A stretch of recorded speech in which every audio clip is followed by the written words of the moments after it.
ധാരാളം ചുമതലകൾ പരിശുദ്ധാത്മാവ് ഒരു ദൈവ പൈതലിന് തന്നിട്ടുണ്ട്. എനിക്ക് ചുമതല തന്നിട്ടുണ്ട്, നിങ്ങൾക്ക് ചുമതല തന്നിട്ടുണ്ട്, നിങ്ങളുടെ കുഞ്ഞുങ്ങൾക്ക് ചുമതല തന്നിട്ടുണ്ട്. ഒരു വിശ്വാസി എന്ന് പറയുമ്പോൾ അവൻ പ്രത്യാശയുള്ളവനായിരിക്കണം. ഒരു ദൈവദാസൻ പ്രത്യാശയുള്ളവനായിരിക്കണം. ഒരു ദൈവദാസി പ്രത്യാശയുള്ളവനായിരിക്കണം. ഒരു ദൈവ പൈതൽ പ്രത്യാശയുള്ളവനായിരിക്കണം. ഒരു വിശ്വാസി പ്രത്യാശയുള്ളവനായിരിക്കണം. അപ്പോൾ പ്രത്യാശയുള്ള വിശ്വാസിയിലൂടെയാണ് ദൈവം ലൈഫ് വെളിപ്പെടുത്തുന്നത്. പ്രത്യാശയുള്ള വിശ്വാസിയിലൂടെയാണ് ദൈവം ജീവിതം വെളിപ്പെടുത്തുന്നത്, ലൈഫ് വെളിപ്പെടുത്തുന്നത്. ഒന്ന്, ദൈവത്തിൻ്റെ ലൈഫ് ദൈവം വെളിപ്പെടുത്തും. രണ്ട്, നമ്മുടെ ലൈഫ് ദൈവം വെളിപ്പെടുത്തും. നിങ്ങളൊന്ന് ചിന്തിച്ചാൽ ഞാൻ പറഞ്ഞത്, ഒന്ന്, പ്രത്യാശയുള്ള വിശ്വാസിയായാൽ ദൈവം ദൈവത്തിൻ്റെ ലൈഫ് വെളിപ്പെടുത്തും. രണ്ട്, നമ്മുടെ ലൈഫ് ദൈവം വെളിപ്പെടുത്തും. ഇത് രണ്ടും ഇമ്പോർട്ടൻ്റ് ആണ്. ഞാൻ ഒരേ സമയം നിങ്ങളുടെ മുമ്പിൽ ദൈവത്തിൻ്റെ ലൈഫ് മാനിഫെസ്റ്റ് ചെയ്യാനുള്ളവനാണ്. രണ്ട്, എൻ്റെ ലൈഫ് പ്രൂവ് ചെയ്യാനുള്ളവനാണ്. ഒന്നുകൂടെ പറയാം. ഒരേ സമയം ഞാൻ എന്ന വ്യക്തി നിങ്ങൾക്ക് ദൈവത്തിൻ്റെ ലൈഫ്, ദൈവത്തിൻ്റെ നിത്യജീവൻ, ദൈവത്തിൻ്റെ വാഴ്ച, ദൈവത്തിൻ്റെ അധികാരം, ദൈവത്തിൻ്റെ ഇഷ്ടം, ദൈവത്തിൻ്റെ ആലോചന, ഇത് വെളിപ്പെടുത്താനുള്ളവനാണ്. അവിടം കൊണ്ട് തീരുന്നതല്ല എൻ്റെ ദൗത്യം. രണ്ടാമത്, എൻ്റെ ലൈഫ് എനിക്ക് നിങ്ങളുടെ മുമ്പിൽ പ്രൂവ് ചെയ്യണം. ഇതുകൊണ്ടാണ് പൗലോസ് പറഞ്ഞത്, ഞാൻ തന്നെ പ്രസംഗിച്ചിട്ട് കൊള്ളരുതാത്തവനായി പോകാതിരിക്കേണ്ടതിന് ഞാൻ എന്നെ തന്നെ ദൈവത്തിൻ്റെ ആത്മാവ് കൊണ്ട് സൂക്ഷിക്കും. അപ്പോൾ ഈ മീറ്റിങ്ങിൽ ഇന്ന് അറ്റൻഡ് ചെയ്യുന്ന ഏതൊരു ദൈവ പൈതലിൻ്റെയും ജീവിതത്തിൻ്റെ കർത്തവ്യം എന്താണെന്ന് ചോദിച്ചാൽ, ഒരേ സമയം നിങ്ങൾ ക്രിസ്തുവിനെ മറ്റൊരു വ്യക്തിയുടെ മുമ്പിൽ വെളിപ്പെടുത്തണം. രണ്ട്, നിങ്ങൾ നിങ്ങളുടെ ലൈഫിനെ വെളിപ്പെടുത്തണം. അങ്ങനെ പറയുമ്പോൾ നമ്മുടെ ലൈഫ് മറ്റൊരു വ്യക്തിയുടെ മുൻപിൽ വെളിപ്പെടേണ്ട ഒരു രീതിയുണ്ട്. നമ്മുടെ ലൈഫ് മറ്റൊരു വ്യക്തിയുടെ മുമ്പിൽ വെളിപ്പെടേണ്ട ഒരു രീതിയുണ്ട്.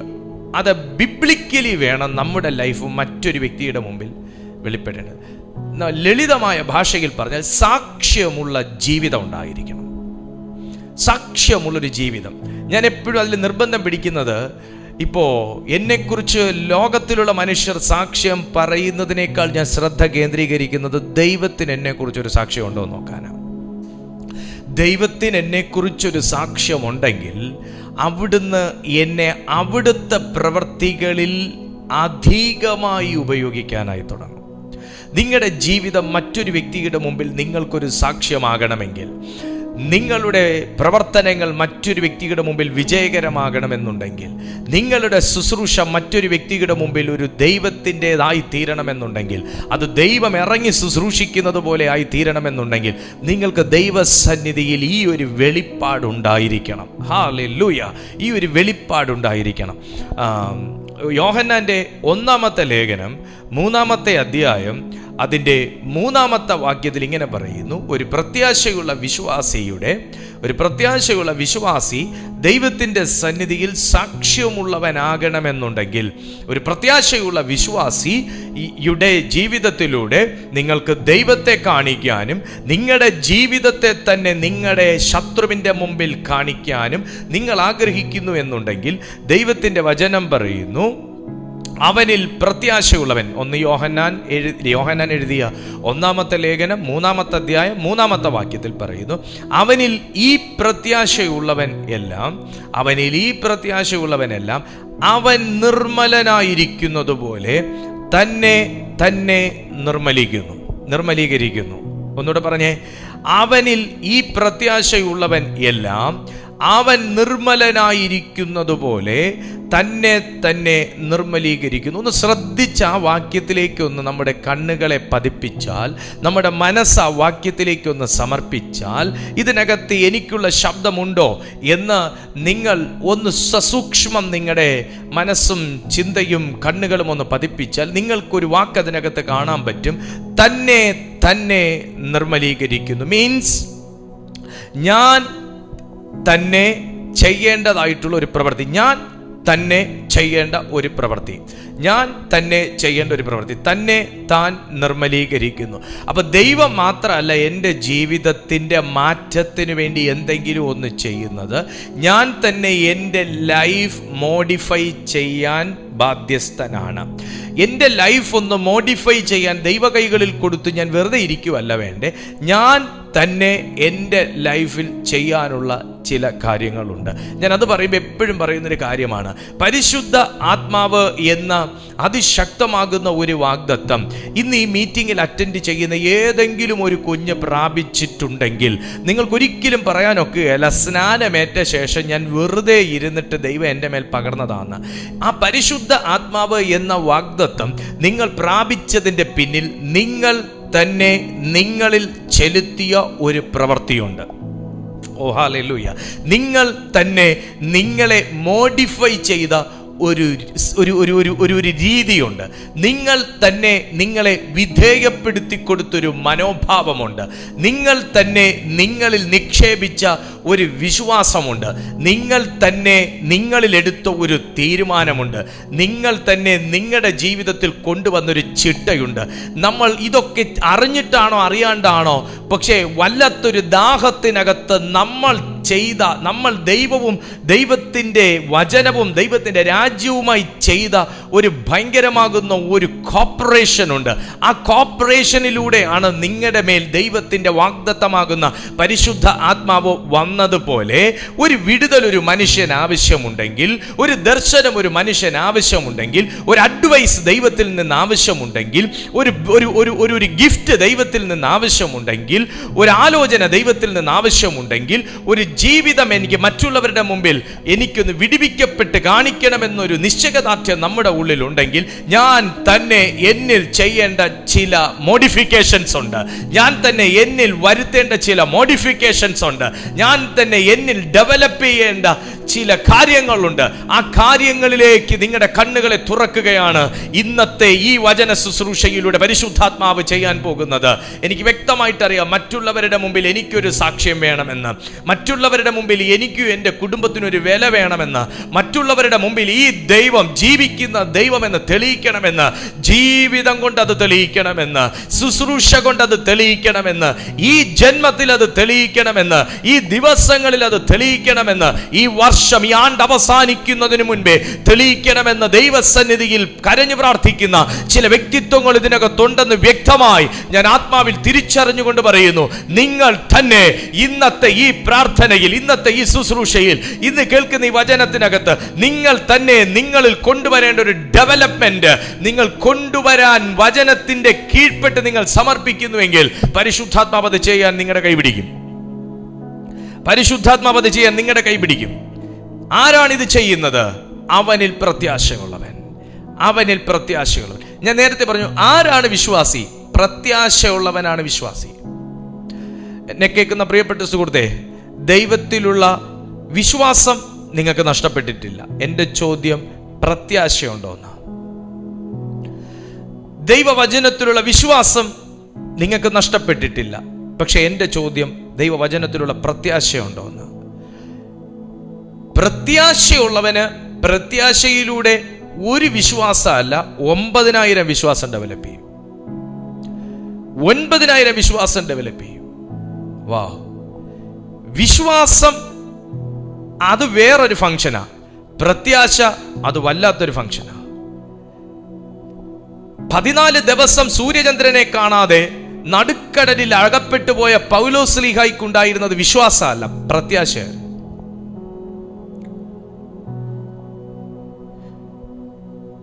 മരിച്ച് 4 ദിവസം കഴിഞ്ഞ് ലാസർ യേശു കർത്താവ് വന്നാൽ വീണ്ടും ഉയർത്തെഴുന്നേൽക്കും എന്നുള്ളത് യേശു കർത്താവ് വന്ന സമയത്തുണ്ടായ ഒരു വിശ്വാസമല്ല. മാർത്ത മറിയമാർക്ക് യേശു വരുന്നതിന് മുൻപേ അവൻ വന്നാൽ ഇത് സംഭവിക്കുമെന്നുള്ള പ്രത്യാശയാണ്.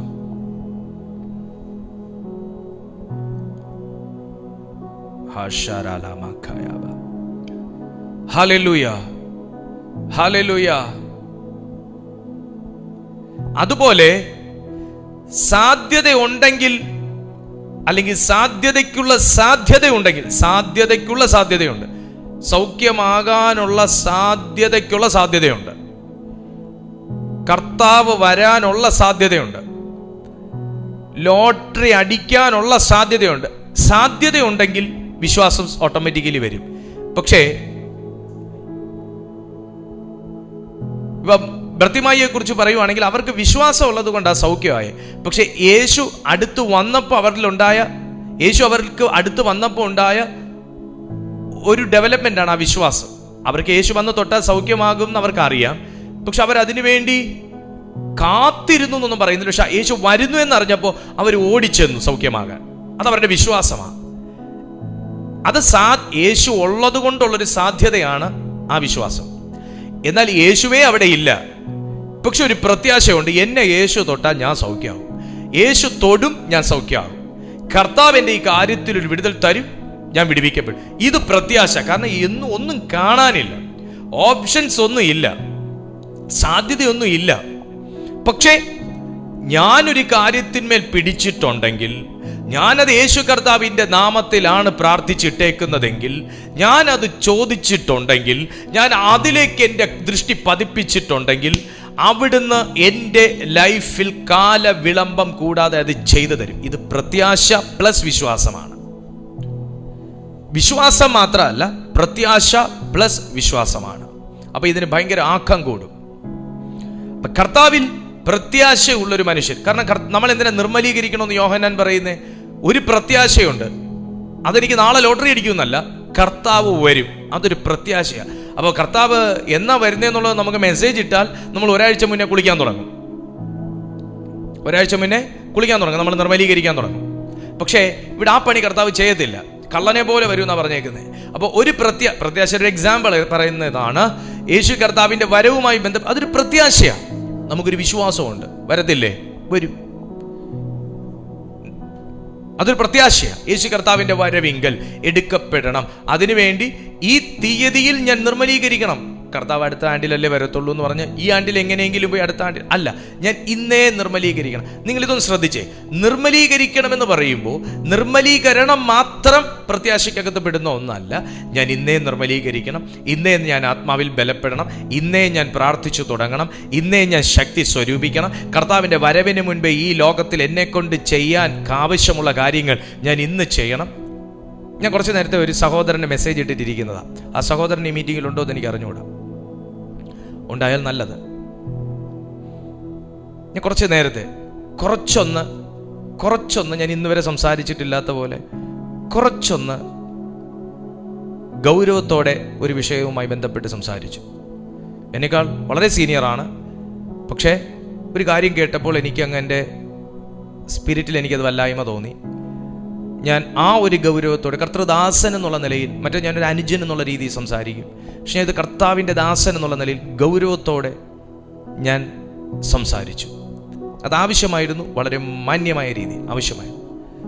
ഒരു കാര്യം മനസ്സിലാക്കണം, ഞാൻ പ്രത്യാശ എന്ന് പറയുമ്പോൾ നമ്മൾ കർത്താവിൻ്റെ വരവിന് വേണ്ടി വെയിറ്റ് ചെയ്യുന്ന വ്യക്തികളാണ്. നമ്മളെ തന്നെ നിർമ്മലീകരിക്കുന്നു, ശുദ്ധീകരിക്കുന്നു, വചനം കൊണ്ട് നമ്മളെ കഴുകുന്നു, നമ്മൾ വചനത്തിൽ ഡെവലപ്ഡ് ആകുന്നു.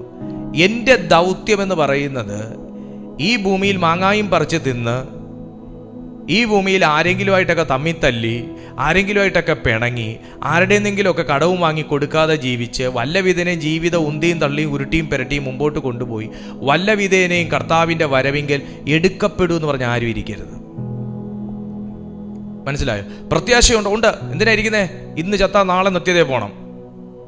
പക്ഷേ ഇതിനകത്ത് ഇന്ന് ചത്താൽ ചാകുന്നതിന് മുൻപും കർത്താവ് വന്നാൽ വരുന്നതിന് തൊട്ട് മുന്നും ഇതിൻ്റെ ഇത്രയും വലിയൊരു ഗ്യാപ്പുണ്ട്. ആ ഗ്യാപ്പിനകത്ത് ഞാൻ ചെയ്യേണ്ട ഒരുപാട് കടമകളുണ്ട്.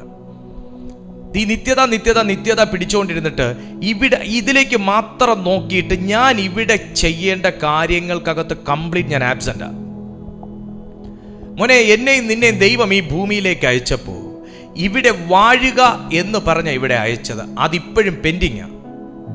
ആ കാര്യം ഇപ്പോഴും പെൻഡിങ്ങാ. അത് ദൈവത്തിൻ്റെ സൃഷ്ടി ഉദ്ദേശമാണ്. കർത്താവ് ആ സൃഷ്ടി ഉദ്ദേശം കളഞ്ഞിട്ട് മറ്റൊരു നിയമം ഇവിടെ കൊണ്ടുവന്നില്ല. അത് ദൈവത്തിൻ്റെ സൃഷ്ടി ഉദ്ദേശമാണ്, വാഴുക. നീ എന്തിൻ്റെ മേൽ വാഴും? നീ അയൽവക്കക്കാരൻ്റെ മേൽ വാഴണ്ട, നീ നിന്റെ ബോസിന്റെ മേൽ നീ വാഴണ്ട. നീ നിനക്ക് സാലറി തരുന്നവന്റെ മേൽ വാഴണ്ട.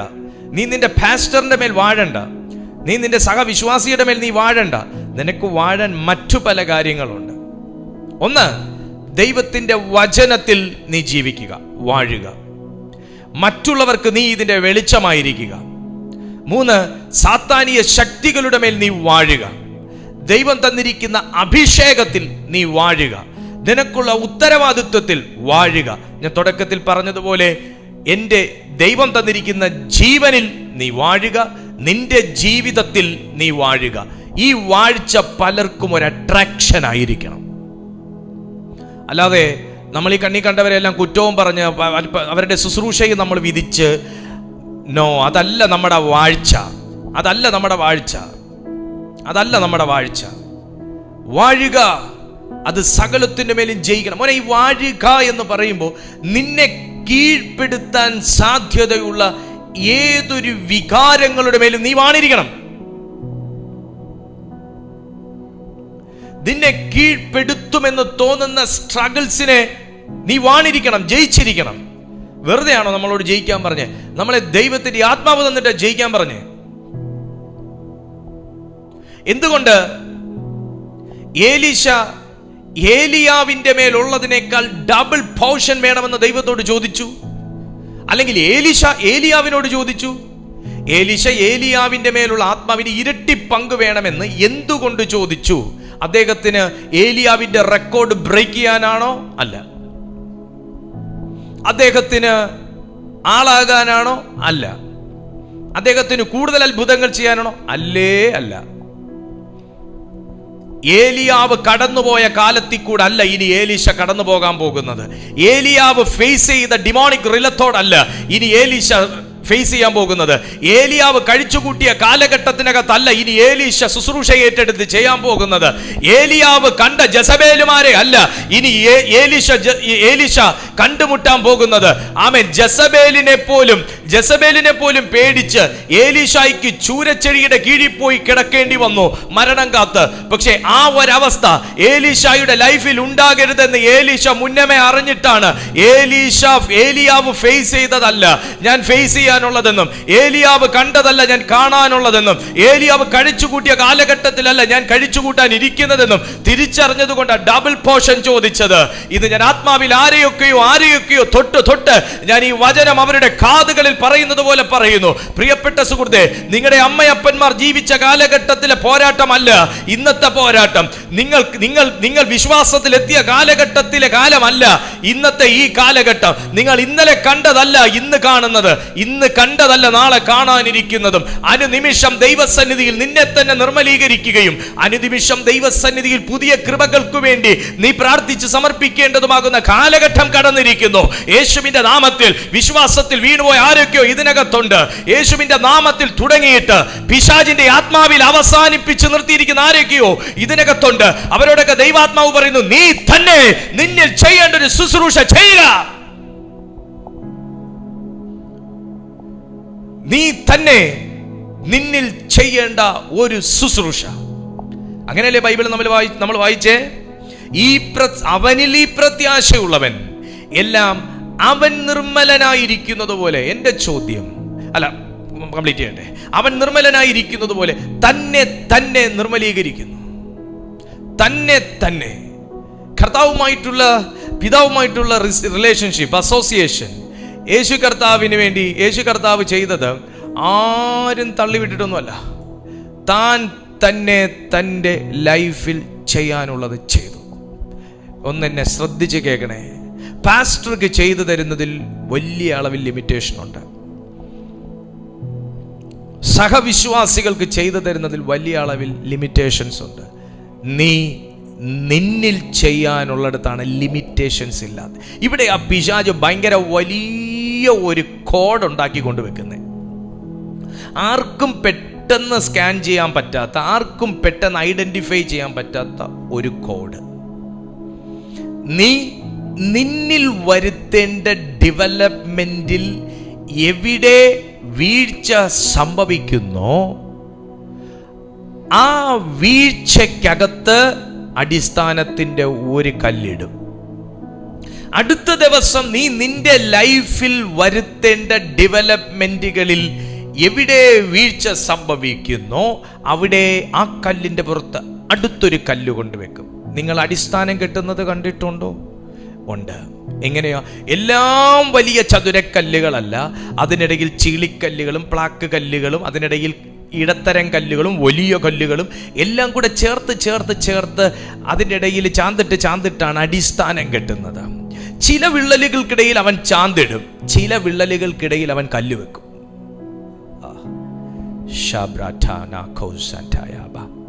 ഞാൻ ആത്മാവിൽ ഈ വേർഡ് സംസാരിക്കുമ്പോൾ ഒരു ഭയങ്കര ദൈവിക നിയന്ത്രണം ഞാൻ അനുഭവിക്കുന്നത് എനിക്ക് ഫീൽ ചെയ്യുന്നുണ്ട്. ഇതുപോലുള്ള പല വിള്ളലുകൾക്കിടയിൽ ചിലടത്ത് അവൻ ചാന്തിട്ടു, നമ്മൾ അറിഞ്ഞില്ല. പക്ഷേ കല്ല് വെച്ചപ്പോഴാണ് നമ്മൾ അറിഞ്ഞത്, ഒരു ഭാരം, എന്താണെന്നറിയത്തില്ല, വല്ലാത്തൊരു ഭാരം, എന്തൊരു മൂടില്ലാത്തത് അവൻ അവിടെ അടിസ്ഥാനപ്പണി തുടങ്ങിയത് കൊണ്ടാണ്. പക്ഷെ ദൈവാത്മാവിൽ ഞാൻ ആരോടൊക്കെയോ ചോദിക്കുന്നു, കുഞ്ഞേ എൻ്റെ മുഖത്ത് നോക്കി, വായിച്ച വാക്യത്തിലേക്ക് ഞാൻ നിങ്ങളുടെ ശ്രദ്ധയെ കൊണ്ടുവരികയാണ്. എന്തുവാ നമ്മൾ വായിച്ചു തുടങ്ങിയ വാക്യം? ആർക്കറിയാം പാസ്റ്ററെ, ബൈബിൾ പോലെ എടുക്കാതിരിക്കുക. സാരമില്ല, ഇന്ന് മുതൽ നീ ആ കാര്യം മുതൽ നീ തിരുത്തി തുടങ്ങാം. പാസ്റ്റർ ഇത് പിടിക്കുമെന്ന് ആരും വിചാരിച്ചില്ല. കുഴപ്പമില്ല, ആദ്യം ആ ഡെവലപ്മെന്റ് മുതൽ തുടങ്ങട്ടെ. നമ്മൾ ഇരിക്കുന്നത് സിനിമ കാണാനല്ല, അല്ലെങ്കിൽ ഒരു യൂട്യൂബിൽ ഒരു കോമഡി ഷോ കാണാനല്ല. നമ്മൾ ഇരിക്കുന്നത് ദൈവത്തിന്റെ വചനം കേൾക്കാൻ. അപ്പം അറ്റ്ലീസ്റ്റ് നമ്മുടെ കയ്യിൽ ബൈബിൾ ഉണ്ടായിരിക്കട്ടെ. അത് മുതൽ ഡെവലപ്മെന്റ് തുടങ്ങട്ടെ. ഞാൻ നിങ്ങളെ എൻകറേജ് ചെയ്യുന്നു. കമാൺ. അപ്പോൾ എന്തുവാ നമ്മൾ തുടക്കത്തിൽ വായിച്ചത്? ബൈബിൾ എടുത്ത് എല്ലാവരും ഒന്ന് പറഞ്ഞേ. അവനിൽ ഈ പ്രത്യാശയുള്ളവൻ. അപ്പോൾ അവനിൽ ഈ പ്രത്യാശയുള്ളതിൻ്റെ ആദ്യത്തെ ലക്ഷണമാണ് ഈ പുസ്തകം കയ്യിലേക്ക് വരുന്നത്. ഹല്ലേലൂയ. ആ പ്രത്യാശ നിങ്ങൾക്കുണ്ടെങ്കിൽ ഇന്നു മുതൽ ഡെവലപ്മെന്റുകൾ ആരംഭിക്കും. ഞാനിത് വെറുതെ പറയുന്നില്ല, പ്രവചിച്ച് പറയുന്നതാ. അവനിൽ ഒരു പ്രത്യാശ ഉണ്ടെങ്കിൽ ഡെവലപ്മെന്റുകളുണ്ട്. പൗലോസിന്റെ കാര്യം തന്നെ എടുക്കാം. ഡെവലപ്മെന്റ് എവിടേക്ക് വന്നു? കാരണം പൗലോസ് അപ്പോസ്തല പ്രവൃത്തികൾ നമ്മൾ വായിക്കുമ്പോൾ നമുക്കറിയാം, പൗലോസ് പിന്നെ ദൈവത്തിന്റെ ദൂതനെ കണ്ടതിന് ശേഷമുള്ള പൗലോസിന്റെ വിശ്വാസം അല്ലെങ്കിൽ ആ ഒരു ബോധ്യം എന്നൊക്കെ പറയുന്നത് ഭയങ്കര വലുതാ.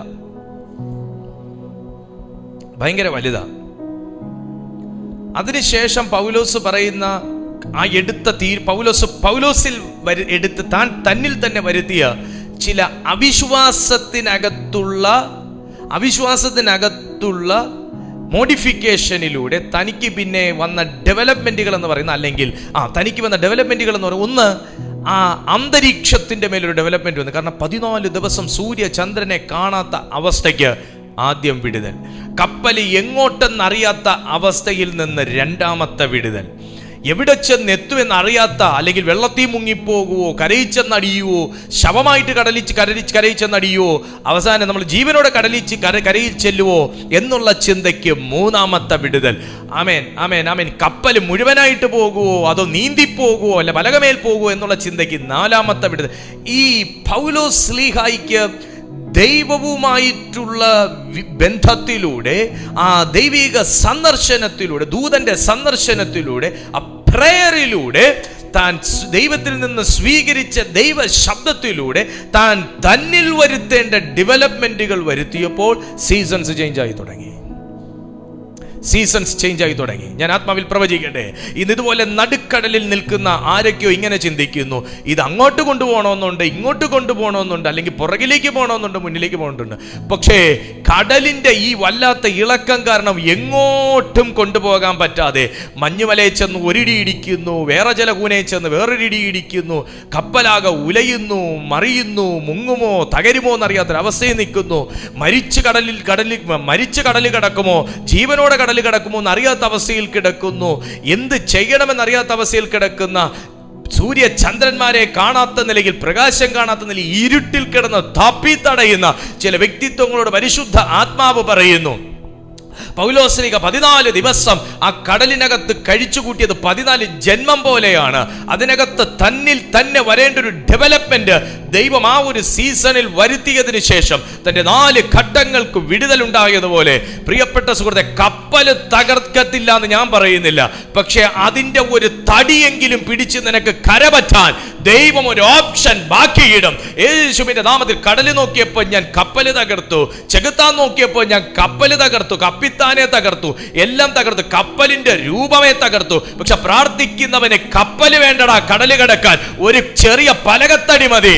യേശുവിന്റെ നാമത്തിൽ കൃപയുള്ളവന് കപ്പല് വേണ്ടടാ, കപ്പലുണ്ടാക്കിയ ഒരു ചെറിയ തടി മതി, അതിനെ പിടിച്ച് കരപറ്റിക്കാൻ. ഞാൻ ആത്മാവിൽ പ്രവചിക്കുന്നു, ദൈവം നിനക്കൊരു വേർഡായിരിക്കാം തരുന്ന, വേർഡി പിടിച്ച് ദൈവം നിന്നെ എത്തിക്കേണ്ടടുത്ത് എത്തിക്കും. ദൈവം ഒരു പ്രവചന ശബ്ദമായിരിക്കാം നിനക്ക് തരുന്നത്. ആ പ്രവചന ശബ്ദത്തിലൂടെ നിന്നെ നാളുകൾ ദൈവം നടത്തും. ദൈവം നിനക്കൊരു ദർശനം, സ്വപ്നമായിരിക്കാം തരുന്നത്. ആ സ്വപ്നത്തിലൂടെ ദൈവം നിന്നെ എത്തിക്കാന്ന് പറഞ്ഞെടുത്ത് ദൈവം എത്തിക്കും. എന്റെ ദൈവം ഒരു സ്വപ്നം കാണിച്ചിട്ടുണ്ടെങ്കിൽ, എന്റെ ദൈവം ഒരു അരുളപ്പാട് പറഞ്ഞിട്ടുണ്ടെങ്കിൽ, എന്റെ ദൈവം ഒരു ദൈവശബ്ദം കേൾപ്പിച്ചിട്ടുണ്ടെങ്കിൽ, എന്റെ ദൈവം ഒരു വചനം നിനക്ക് ഇട്ടു തന്നിട്ടുണ്ടെങ്കിൽ, അത് കരപറ്റാനുള്ള പലകയാ, അത് കരപറ്റാനുള്ള പലകയാ, അത് കരപറ്റാനുള്ള പലകയാ.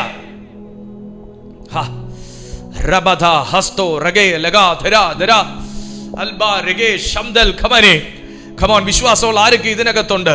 ആരൊക്കെയോ കടലിൽ കിടന്ന് തപ്പി തടയുന്നത് പോലത്തെ അവസ്ഥകളാ യേശുവിന്റെ നാമത്തിൽ. പക്ഷെ ദൈവം നിന്നെ കപ്പലിൽ പോകുന്ന പൗലോസ് കരുതിയെ, പക്ഷേ പലകയിൽ ചെന്ന് ചെയ്യേണ്ട ഒരു ശുശ്രൂഷ മെലീറ്റയിലുണ്ടായിരുന്നു. മനസ്സിലായോ? കപ്പലിൽ ഇവിടുന്ന് അവിടെ വരെ കപ്പൽ, പക്ഷേ നടുക്ക് വെച്ച് കപ്പല് മാറി പലകയിൽ കയറി മെലീറ്റയിൽ പോയി ചെയ്യേണ്ട ഒരു ശുശ്രൂഷ ഉണ്ടായിരുന്നു. നമ്മളൊക്കെ ജീവിതം ആരംഭിച്ചത് ആഡംബരത്തോടെ ആയിരിക്കാം, അല്ലെങ്കിൽ ജീവിച്ചു വന്നത് ആഡംബരത്തോടെ ആയിരിക്കാം. പക്ഷെ ഇടയ്ക്ക് വെച്ചൊന്നും ഉലഞ്ഞില്ലേ? കപ്പലിൽ തുടങ്ങിയിട്ട് പലകയിൽ അവസാനിച്ച പോലെ കയ്യിലുള്ളതെല്ലാം പോയി, വിറ്റുപെറുക്കേണ്ടി വന്നു, കൊടുത്ത് വീട്ടേണ്ടി വന്നു, കൈ വിടേണ്ടി വന്നു, ഇറങ്ങേണ്ടി വന്നു, ഉപേക്ഷിക്കേണ്ടി വന്നു. ഇതൊക്കെ അവർക്കും ചെയ്യേണ്ടി വന്നു. കപ്പലിനകത്ത് പൗലോസിനും കൂട്ടാളികൾക്കൊക്കെ ചെയ്യേണ്ടി വന്നു. 246 പേർ ആ കപ്പലിലുണ്ടായിരുന്നു. ഉപേക്ഷിക്കേണ്ടി വന്നു, ധാന്യങ്ങൾ ഉപേക്ഷിക്കേണ്ടി വന്നു, കപ്പലിന്റെ ഭാരം കുറയ്ക്കാൻ പലതും എടുത്ത് നഷ്ടപ്പെടുത്തേണ്ടി വന്നു. കുഞ്ഞെ, അങ്ങനത്തെ എന്തെങ്കിലും അവസ്ഥ തന്നെ കൊണ്ട് കയ്യിലുള്ളതും പോയി, ഉള്ളതിനെ മനഃപൂർവ്വം ഉപേക്ഷിക്കേണ്ടി വന്നു, മനഃപൂർവ്വം കൊടുക്കേണ്ടി വന്നു, നഷ്ടപ്പെടുത്തേണ്ടി വന്നു. ആഡംബരത്തോടെ അറ്റ്ലീസ്റ്റ് ഒരു നല്ല രീതിയിൽ സമൂഹത്തിൽ വിലയുള്ളവരായി ജീവിച്ചു വന്നു. പക്ഷേ പലതിനു വേണ്ടിയും കയ്യിലുള്ളതിനെ ഇറക്കേണ്ടി വന്നു. ഇറക്കിയത് വെള്ളത്തിലോട്ടാ, പിന്നെ എടുക്കാൻ പറ്റിയില്ല. യാത്ര ആരംഭിച്ചത് കപ്പലിൽ നിന്നാ, പക്ഷെ ഇപ്പോ കടല് പകുതി എത്തിയപ്പോ പലകയില്ല. അവിടെ എനിക്ക് പറയാനുള്ളത്, പലകയെ നിന്നെ താങ്ങാൻ ദൈവം കൽപ്പിച്ചാക്കിയില്ലെങ്കിൽ ആ പലകയും കാണുകയില്ല. നമ്മൾ പറയും, കർത്താവേ നീ കപ്പല് കരുതിയില്ലല്ലോ കർത്താവേ, ഞാൻ ഇനി എങ്ങനെ അത്രടം പറ്റും? എൻ്റെ ചോദ്യം കപ്പലിലേക്കല്ല, എൻ്റെ ദൃഷ്ടി കപ്പലിലേക്കല്ല, പലകയിലേക്കാണ്. ആ പലകയും കൂടെ ദൈവം അങ്ങ് വലിച്ചെങ്കിൽ എന്തോ ചെയ്യുമായിരുന്നു? വെള്ളത്തിൽ കിടന്ന്. പക്ഷെ ആ പലകയെ പിടിച്ച് മെലീറ്റയിൽ ചെന്ന് ചെയ്യാനുള്ളൊരു ശുശ്രൂഷ നിനക്കുണ്ടായിരുന്നു. അവിടെ ചെന്ന് ചെയ്യേണ്ട ശുശ്രൂഷ ചെയ്ത് അവിടുത്തെ ഇരുട്ടിൻ്റെ മണ്ഡലത്തെ ബന്ധിച്ചപ്പോഴാ പുതിയ ഒരു കപ്പലും അവർക്ക് കഴിയേണ്ട സകല വിശിഷ്ട വസ്തുക്കളുമായി ആ കപ്പൽ നിറച്ച് അവരെ അവിടുന്ന് യാത്രയാക്കി. ഞാൻ ആത്മാവിൽ പ്രവചിച്ചു പറയുക, നീ കപ്പലിൽ ആരംഭിച്ചിട്ട് പലകയിൽ അവസാനിക്കത്തില്ല. നീ നീ നീ നീ നീ നീ നീ ഞാൻ എങ്ങനെ പറഞ്ഞു, കപ്പലിൽ ആരംഭിച്ചിട്ട് ഏറ്റവും മേൽത്തരമായ കപ്പലിൽ നീ അവസാനിക്കത്തുള്ളൂ. ദൈവമക്കളെ സംബന്ധിച്ചുള്ള മറ്റൊരു പദം ഫിലിപ്പിയർക്ക് എഴുതിയ ലേഖനം 1-ാമത്തെ അധ്യായം 29-ാമത്തെ വാക്യത്തിൽ പറയുന്നുണ്ട്, അത് ദൈവം തന്നെ വെച്ചതാകുന്നു. നിങ്ങൾക്ക് വിശ്വാസമുണ്ടോ ആ കാര്യങ്ങളൊക്കെ? ആ ദൈവം തന്നെ വെച്ചതാകുന്നു. 28-ാമത്തെ വാക്യം നോക്കിയാൽ മനസ്സിലാവും. ഇത് അവരുടെ നാശത്തിനും നിങ്ങളുടെ രക്ഷയ്ക്കും ഒരു അടയാളമാകുന്നു. ഇത് അവരുടെ നാശത്തിനും നിങ്ങളുടെ രക്ഷയ്ക്കും ഒരു അടയാളമാകുന്നു. അത് ദൈവം തന്നെ വെച്ചതാകുന്നു. ഇത് ദൈവത്തിനുള്ളവനെ ഈ വാക്ക് പറയാൻ പറ്റുള്ളൂ. ഞാൻ ദൈവത്തിന് വേണ്ടി നിൽക്കുന്നു, എൻ്റെ ജീവിതത്തിൽ എന്തെങ്കിലും ദൈവം തന്നെ വെച്ചതാകുന്നു. ദൈവം തന്നെ വെച്ചതാണ്. ഇപ്പം ഇന്നലെ ആ വീഡിയോ എടുത്തു, എൻ്റെ എഡിറ്റിങ്ങിനകത്ത് ആകെ പ്രശ്നമായി, മഹാപ്രശ്നം. സോഫ്റ്റ്വെയർ ഒക്കെ ഓഡിയോ എടുത്തോണ്ട് പോകുന്നു, വീഡിയോ കാണാനില്ല. എൻ്റെ ആയുസ് സംഭവിച്ചിട്ടില്ലാത്ത കാര്യം എന്നെ ആകെ മെൻ്റലി സ്ട്രഗിൾ ചെയ്യിക്കുന്നു. 7 മണിക്ക് അപ്ലോഡ് ചെയ്യേണ്ട വീഡിയോ, അത് ഞാൻ ഒരു ദിവസം മുഴുവൻ പ്രാർത്ഥിച്ച് തയ്യാറെടുത്ത് പ്രിപ്പയർ ചെയ്തൊരു വീഡിയോ, അത് എഡിറ്റിങ്ങിനകത്ത് ഫൈറ്റ്. അപ്പോഴേ കാര്യം എനിക്ക് സ്മെല്ല് ചെയ്തു, ഞാൻ ഡൗൺ ആകുന്നു. പക്ഷേ കുറച്ച് കഴിഞ്ഞ് പ്രാർത്ഥിച്ച് കഴിഞ്ഞപ്പോൾ എനിക്ക് മനസ്സിലായി, ദൈവം തന്നെ വെച്ചതാകുന്നു. ആ മണ്ഡലത്തെ നിനക്ക് ജയിക്കാനുണ്ട്. നിങ്ങൾ എവിടെ സ്ട്രഗിൾ ചെയ്യുന്നു, ആ മേഖലയെ നിങ്ങൾക്ക് ജയിക്കാനുണ്ട്. നിങ്ങൾ എവിടെ ഫെയിലിയർ ആകും തോന്നുന്നോ, ആ മേഖലയിൽ നീ ജയിക്കാനുണ്ട്. നിങ്ങൾക്ക് ആ വീഡിയോ ഇന്ന് 7 മണിക്ക് അപ്ലോഡായ മെസ്സേജ് കേൾക്കുമ്പോൾ നിങ്ങൾക്ക് മനസ്സിലാവും. ആ മറൈൻ സ്പിരിറ്റ് എന്ന് പറയുന്ന ആ മെസ്സേജ് കേൾക്കുമ്പോൾ നിങ്ങൾക്ക് മനസ്സിലാവും എവിടെ നീ എവിടെ വീക്കാകുന്നോ ഓർത്തോ, അത് നിനക്ക് മറ്റേ സാത്താനും മറ്റേ കല്ലുകൊണ്ട് വെക്കാനും ചാന്തിടാനും ഉള്ള സ്പേസാണ്. ജയിക്കാനുണ്ട്. അത് ദൈവം തന്നെ വെച്ചതാകുന്നു. ക്രിസ്തുവിൽ വിശ്വസിപ്പാൻ മാത്രമല്ല, അവന് വേണ്ടി കഷ്ടം സഹിപ്പാനും അനുഭവിപ്പാനും കൂടെ നിങ്ങൾക്ക് വരം നൽകിയിരിക്കുന്നു. ഇത് ഞാൻ എഴുതിയ എഴുത്തല്ല, ഇത് പൗലോസ് എഴുതിയ എഴുത്താ. ഫിലിപ്പിയർക്ക് എഴുതിയ ലേഖനം 1-29 വാക്യം. ക്രിസ്തുവിൽ വിശ്വസിപ്പാൻ മാത്രമല്ല. ഇത് ആരോ പറഞ്ഞു, അയ്യോ ഞാൻ ഈ വാക്യം അറിഞ്ഞെങ്കിൽ ഞാൻ ഈ മാർഗത്തിൽ വരത്തില്ലായിരുന്നു എന്ന്. ആരോ അങ്ങനെ പറഞ്ഞു. എന്നാ കേട്ടോ, ക്രിസ്തുവിൽ വിശ്വസിപ്പാൻ മാത്രമല്ല, അവന് വേണ്ടി കഷ്ടം അനുഭവിപ്പാനും കൂടെ നിങ്ങൾക്ക് വരം നൽകിയിരിക്കുന്നു. നിന്നെ ദൈവം കഷ്ടം അനുഭവിപ്പിക്കുന്നു എന്നുണ്ടെങ്കിൽ, ഭൂതങ്ങളെ പുറത്താക്കാനുള്ള വരങ്ങൾക്ക് വേണ്ടി നിങ്ങൾ പ്രാർത്ഥിച്ചുകൊണ്ടിരിക്കുമ്പോൾ, രോഗികളെ സൗഖ്യമാക്കാനുള്ള വരങ്ങൾക്ക് വേണ്ടി നിങ്ങൾ പ്രാർത്ഥിച്ചുകൊണ്ടിരിക്കുമ്പോൾ, ഭാഷകളുടെ വ്യാഖ്യാനത്തിനുള്ള വരത്തിന് വേണ്ടി നിങ്ങൾ പ്രാർത്ഥിച്ചുകൊണ്ടിരിക്കുമ്പോൾ, കർത്താവിന് വേണ്ടി സഭ പണിയാനുള്ള കൃപയ്ക്ക് വേണ്ടിയും മെറ്റീരിയൽസിന് വേണ്ടി നിങ്ങൾ പ്രാർത്ഥിച്ചു കൊണ്ടിരിക്കുമ്പോൾ, ദൈവത്തിന്റെ ആത്മാവ് പറഞ്ഞ ആ വരങ്ങളൊന്നും നമ്മിലേക്ക് വന്നിട്ടില്ലെങ്കിലും മറ്റൊരു വരം നിനക്ക് നൽകിയിരിക്കുന്നു. ക്രിസ്തുവിൽ വിശ്വസിച്ച നിനക്ക്, ക്രിസ്തുവിനെ വിശ്വസിച്ചത് നിമിത്തമുണ്ടായ കഷ്ടങ്ങളെ സഹിക്കാനുള്ളൊരു വരം കൂടെ. എന്നോട് ഒത്തിരി പേര് പറഞ്ഞിട്ടുണ്ട്, പാസ്റ്റർ ഞാൻ ഏറ്റവും കൂടുതൽ പ്രാർത്ഥിക്കുമ്പോഴാണ് എനിക്ക് ഭയങ്കരമായിട്ട് ഫൈറ്റ്. യെസ്, ഞാൻ ഏറ്റവും കൂടുതൽ വിശ്വസിക്കുകയും ദൈവവചനം കേൾക്കുകയും ചെയ്യുമ്പോഴേ എനിക്ക് ഫൈറ്റ്. യെസ്, ഞാൻ ക്രിസ്തുവിൽ ഈ സാൽവേഷനിലേക്കൊക്കെ വന്നതിന് ശേഷമാണ് പാസ്റ്റർ ഇങ്ങനത്തെ ഒരു അവസ്ഥ. യെസ്, അല്ലാന്ന് പറഞ്ഞില്ലല്ലോ. ബൈബിൾ പറയുന്നു ക്രിസ്തുവിൽ വിശ്വസിക്കാൻ മാത്രമല്ല, അവനിലൂടെ അവന് വേണ്ടി കഷ്ടം അനുഭവിപ്പാനും കൂടെ നിങ്ങൾക്ക് വരം നൽകിയിരിക്കുന്നു. അടുത്ത വാക്യം കൂടെ വായിച്ചോ. നിങ്ങൾ എങ്കൽ കണ്ടതും ഇപ്പോൾ എന്നെ കുറിച്ച് കേൾക്കുന്നതുമായ അതേ പോരാട്ടം നിങ്ങൾക്കുമുണ്ടല്ലോ.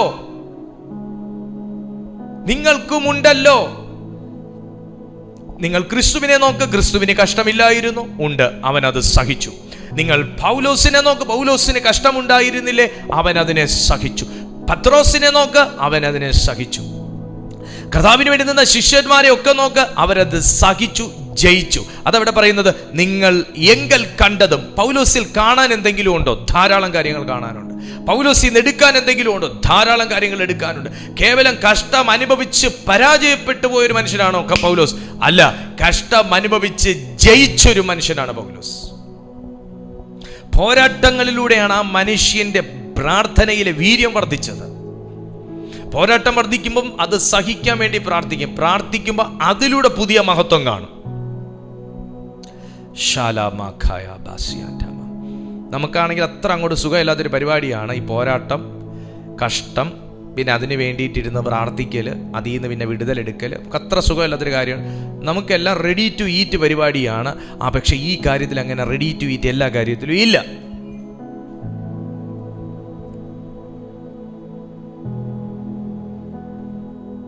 ക്രിസ്തുവിൽ വിശ്വസിക്കുക മാത്രമല്ല, നിങ്ങൾ വിശ്വസിച്ചതുകൊണ്ട് നിങ്ങൾക്ക് ഒരു ദോഷവും വരത്തില്ല. നിങ്ങൾ ക്രിസ്തുവിൽ പ്രത്യാശയുള്ളവരാണെങ്കിൽ, നിങ്ങൾ പ്രത്യാശയുള്ളൊരു വിശ്വാസിയാണെങ്കിൽ, നിങ്ങൾ വിശ്വസിച്ച കാര്യത്തിന്മേൽ നിങ്ങൾ വിജയം കണ്ടിരിക്കും. കാരണം പൗലോസ് പറയുന്നു, എന്നെ നിങ്ങൾ എങ്കൽ കണ്ടതും ഇപ്പോൾ എന്നെക്കുറിച്ച് കേൾക്കുന്നതുമായ അതേ പോരാട്ടം നിങ്ങൾക്കുമുണ്ടല്ലോ. ഞാൻ ദൈവാത്മാവിൽ പറയുക, കർത്താവ് അനുഭവിക്കാത്തൊരു പോരാട്ടവും കർത്താവിൽ വിശ്വസിച്ച നമുക്ക് ദൈവം വെക്കുകയല്ല. കർത്താവ് കണ്ടിട്ടില്ലാത്ത കുരിശൊന്നും കർത്താവ് നമ്മുടെ മുമ്പിൽ കൊണ്ടുവച്ച് പേടിപ്പിക്കുകയല്ല. കർത്താവ് പോയിട്ടില്ലാത്ത വഴികളെ താണ്ടിയൊന്നും വേറെ വഴിയെ നമ്മളെ പോകാൻ കർത്താവ് വിടുകയല്ല. കർത്താവ് ജയിച്ചവനാകൊണ്ട്, അവൻ മരണത്തെ കീഴടക്കി ജയിച്ചവനാകൊണ്ട്, യേശു ക്രിസ്തുവിൻ്റെ നാമത്തിൽ നിങ്ങളെയും ജയിപ്പാനാ ദൈവം വിളിച്ചിരിക്കുന്നത്. നിങ്ങൾ പരാജയപ്പെട്ടു പോകത്തില്ല, നിങ്ങൾ നിരാശപ്പെട്ടു പോകത്തില്ല, നിങ്ങൾ തകർന്നു പോകത്തില്ല, നിങ്ങൾ താളടിയായി പോകത്തില്ല. നിങ്ങളെ എൻ്റെ ദൈവം കൈകളിലെടുക്കും യേശുവിൻ്റെ നാമത്തിൽ. എബ്രായർക്ക് എഴുതിയ ലേഖനം കൂടെ വായിച്ചിട്ട് ഞാൻ നിങ്ങൾക്ക് വേണ്ടി പ്രാർത്ഥിക്കാൻ പോകും. എബ്രായർക്ക് എഴുതിയ ലേഖനം 6-ാമത്തെ അധ്യായം, ഹെബ്രായർക്ക് എഴുതിയ ലേഖനം 6-ാമത്തെ അധ്യായം അതിൻ്റെ 18-ഉം 19-ഉം വാക്യം വായിക്കുമ്പോൾ, അങ്ങനെ തന്നെ നമ്മുടെ മുമ്പിൽ വെച്ചിട്ടുള്ള പ്രത്യാശ പിടിച്ചുകൊള്ളുവാൻ ശരണത്തിനായി ഓടി വന്ന നാം മാറിപ്പോകാത്തതും ദൈവത്തിന് ഭോഷ്കു പറയുവാൻ കഴിയാത്തതുമായ 2 കാര്യങ്ങളാൽ ശക്തിയുള്ള പ്രബോധനം പ്രാപിപ്പാനിട വരുന്നു. ആ പ്രത്യാശ നമുക്ക് ആത്മാവിൻ്റെ ഒരു നങ്കൂരം തന്നെ, അത് നിശ്ചയവും സ്ഥിരവും തിരശ്ശീലയ്ക്കകത്തേക്ക് കടക്കുന്നതുമാകുന്നു. തിരശ്ശീലയ്ക്കകത്തേക്ക് കടക്കുന്നതുമാകുന്നു. അങ്ങനെ നമ്മുടെ മുമ്പിൽ വെച്ചിട്ടുള്ള പ്രത്യാശ പിടിച്ചുകൊള്ളുവാൻ ശരണത്തിനായി ഓടി വന്ന നാം, ഇന്ന് എനിക്ക് നന്നായിട്ടറിയാം, ക്രിസ്തുവിൽ ശരണത്തിനായി ഓടി വന്നവരായി ഈ മീറ്റിങ്ങിലുള്ളത്. ദൈവത്തിൻ്റെ വാക്യത്തിൽ ശരണത്തിനായി ഓടി വന്നവരായി ഈ മീറ്റിങ്ങിലുള്ളത്. ദൈവവചനത്തിലൂടെ എനിക്കുള്ളൊരു ആശ്വാസമുണ്ടെന്നുള്ള ശരണത്തിനായി ഓടി വന്നവരായി ഈ മീറ്റിങ്ങിനകത്തുള്ളത്. അല്ലാതെ ആരുമില്ല. നേരം പോക്കിന് വേണ്ടി കയറിയ ആരുമില്ല. ഇതിനകത്ത് നീ ശരണപ്പെട്ടിട്ടുണ്ടെങ്കിൽ, ഞാൻ നിങ്ങളെ നോക്കി തന്നെ പ്രവചിച്ചു പറയുന്നു, ഇതിനകത്ത് നിങ്ങൾ ശരണപ്പെട്ടിട്ടുണ്ടെങ്കിൽ നിന്നെ പിടിച്ചു നിർത്തുന്ന ഒരു നങ്കൂരമാകുന്ന ആത്മാവ് ഇന്ന് നിന്റെ മേൽ കൈവെക്കുകയാ കുഞ്ഞെ. ഇതിനകത്ത് ഈ കപ്പൽ നങ്കൂരമിട്ട നിർത്തുന്ന, അറിയാവോ? കപ്പല് ഇങ്ങനെ ഉലഞ്ഞുകൊണ്ടിരിക്കുന്ന സാധനം നങ്കൂരമിട്ട നിർത്തുന്നേ, അതിൻ്റെ ആഴമൊക്കെ അളന്ന് നങ്കൂരമിട്ട നിർത്തുന്നത്. അതുപോലെ നിന്നെ പിടിച്ചു നിർത്തുന്ന ഒരു നങ്കൂരം, നിന്നെ ഉറപ്പിക്കുന്ന ഒരു നങ്കൂരം, നിന്നെ ഉറപ്പിക്കുന്ന ഒരു നങ്കൂരം, ഇന്ന് ആത്മാവിൻ്റെ ഒരു നങ്കൂരം, ദൈവത്തിൽ ശരണപ്പെട്ടിരിക്കുന്ന, ദൈവവചനത്തിൽ ശരണപ്പെട്ടിരിക്കുന്ന, ദൈവനാമത്തിൽ ശരണപ്പെട്ടിരിക്കുന്ന, നിന്റെ കുടുംബത്തെ പിടിച്ചു നിർത്തുന്ന, ഉലഞ്ഞു പോകാതെ പിടിച്ചു നിർത്തുന്ന, പാറ്റിക്കളയാതെ പിടിച്ചു നിർത്തുന്ന, ആഴത്തിൽ ഭാരമുള്ള ഒരു ആത്മാവിന്റെ നങ്കൂരം നിന്റെ മേൽ എൻ്റെ ദൈവം വെക്കുകയാണ്. ആമേൻ. വിശ്വസിക്കുന്നുണ്ടോ നിങ്ങൾ? നീ പിടിച്ചതൊന്നും ഒഴുകിപ്പോകത്തില്ല, നീ ആശിച്ചതൊന്നും കൈവിട്ടു പോകത്തില്ല, നിങ്ങൾ പ്രാർത്ഥിച്ച് നേടണമെന്ന് ആഗ്രഹിച്ചതൊന്നും നിനക്ക് കിട്ടാതെ പോകത്തില്ല. സകലത്തെയും കണക്ട് ചെയ്യുന്നൊരു നങ്കൂരം ഇന്ന് ദൈവം ഇട്ട് നിന്നെ ഉറപ്പിക്കാൻ പോകുകയാണ്. വിശ്വസിക്കുന്ന എത്ര ദൈവമക്കളുണ്ട്? ആ പ്രത്യാശ നമുക്ക് ആത്മാവിൻ്റെ ഒരു നങ്കൂരം തന്നെ, ആ പ്രത്യാശ നമുക്ക് ആത്മാവിൻ്റെ ഒരു നങ്കൂരം തന്നെ, അത് നിശ്ചയവും സ്ഥിരവും.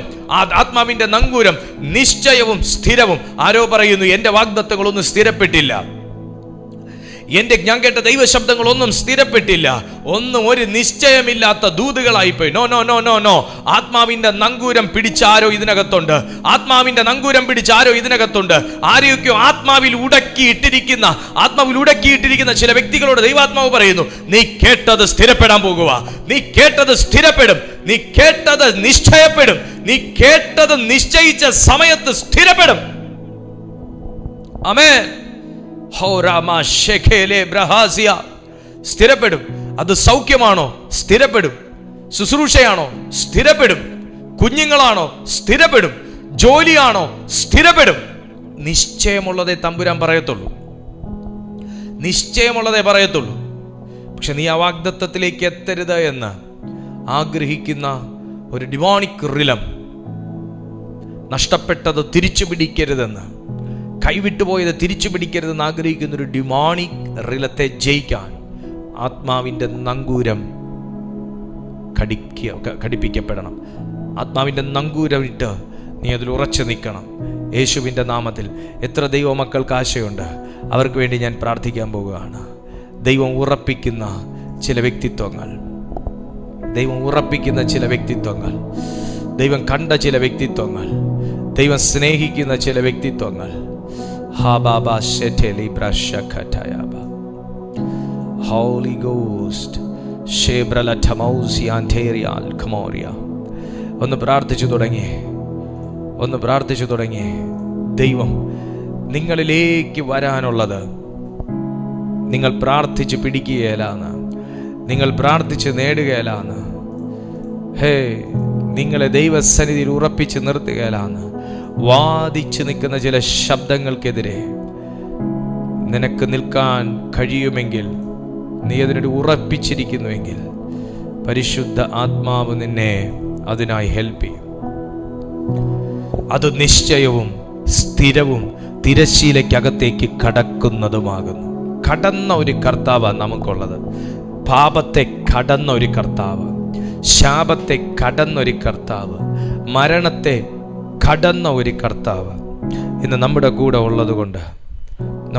ഉള്ളതുകൊണ്ട് എനിക്ക് ഭയപ്പെടാനൊന്നുമില്ല, നിങ്ങൾക്ക് ഭയപ്പെടാനൊന്നുമില്ല. നിന്നെയും അതുപോലെ ജയാളിയാക്കും. വിശ്വസിക്കുക, അതുപോലെ ജയാളിയാക്കും. നിന്റെ ജീവിതം ഭയങ്കര സാക്ഷിയുള്ളതായി മാറും.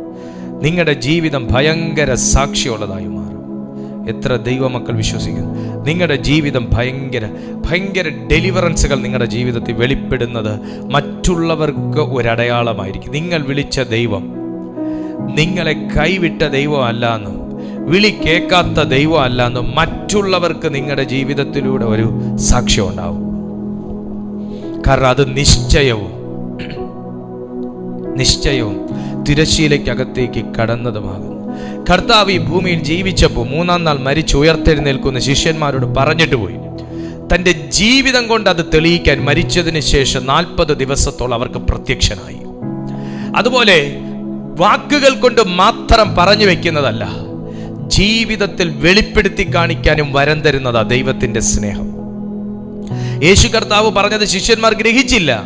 എന്നാൽ കർത്താവ് അവർ ഗ്രഹിച്ചോ ഇല്ലയോ എന്നുള്ളതല്ല, താൻ പറഞ്ഞത് ചെയ്യുവാൻ 40 ദിവസത്തോളം പലർക്കായി കർത്താവ് പ്രത്യക്ഷനായതുപോലെ നീ കേട്ട ദൈവശബ്ദങ്ങളെല്ലാം ശബ്ദങ്ങളായി മാത്രം നിൽക്കുന്നുവെങ്കിലും അത് പ്രത്യക്ഷതയിൽ കൊണ്ടുവരുന്ന ഒരു സീസൺ അടുക്കുകയാണ്, ഒരു ടൈം അടുക്കുകയാണ്.